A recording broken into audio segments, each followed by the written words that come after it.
नमस्कार दर्शकवृन्द। आज हामीसँग एकजना विशेष अतिथि हुनुहुन्छ जो हाम्रो वरपर पाइने जडीबुटीका ज्ञाता हुनुहुन्छ। स्वागत छ तपाईलाई हाम्रो कार्यक्रममा। नमस्ते, यहाँ उपस्थित हुन पाउँदा खुसी लाग्यो। ज्ञाताजी, आज तपाईले हातमा एउटा बिरुवा बोकेर आउनु भएको छ। यो त हामीले जताततै देखेको, कतिले त फाडेर फाल्ने झार होइन र? यसलाई के भन्छन्? हो, तपाईले ठिक भन्नुभयो। हामीले यसलाई हेला गर्छौं, तर यो सुनभन्दा कम छैन। ठाउँ अनुसार यसका विभिन्न नाम छन्। कतै हैरी भनिन्छ, कतै कालीझार र धेरै ठाउँमा त यसलाई बनमारा भनेर पनि चिनिन्छ। बनमारा? साँच्चै? हामीले त यसलाई काम नलाग्ने झार सम्झिन्थ्यौं। तर तपाईँ भन्दै हुनुहुन्छ यसमा चमत्कारिक औषधीय गुण छ। खासमा यो के को लागि अमृत समान हो त? हो, यो साधारण झार देख्नेहरूका लागि झार हो, तर चिन्नेहरूका लागि यो पाइल्स रोगको रामबाण औषधि हो।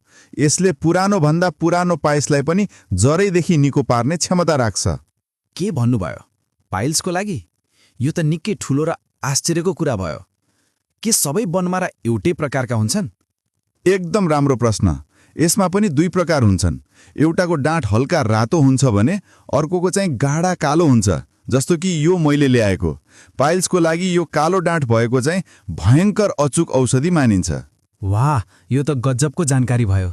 अब ढिला नगरी हाम्रो दर्शकहरूलाई यसको प्रयोग विधिबारे बताइदिनुहोस् न।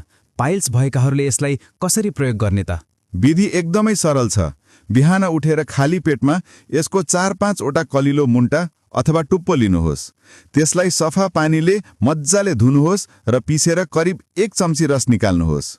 अनि त्यो रसलाई के गर्ने? त्यो 1 चम्ची रसलाई 1 ग्लास मनतातो पानीमा घोल्नुहोस् र सट्ट पिउनुहोस्।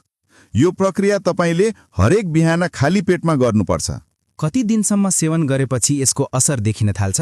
तपाईले यसरी लगातार 6-7 दिनसम्म सेवन गर्नुभयो भने आफैले फरक महसुस गर्न थाल्नुहुन्छ। तपाईको पाइल्सको समस्या बिस्तारै घट्दै गएको अनुभव हुन्छ। यो त भयो खानेकुरा। पाइल्स हुँदा त गुदामा दुख्ने, पोल्ने र कहिलेकाहीँ घाउ हुने समस्या पनि हुन्छ। त्यसको लागि पनि केही उपाय छ कि?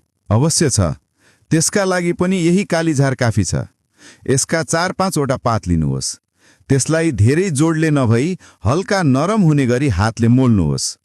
अनि त्यो मोलेको नरम पत्तालाई दुखेको वा घाउ भएको ठाउँमा अर्थात् आफ्नो गुदामा मज्जाले टाँस्नुहोस् वा लगाउनुहोस्। यसले दुखाइलाई तुरुन्तै कम गर्छ र घाउलाई पनि छिटै निको पार्न मद्दत गर्छ।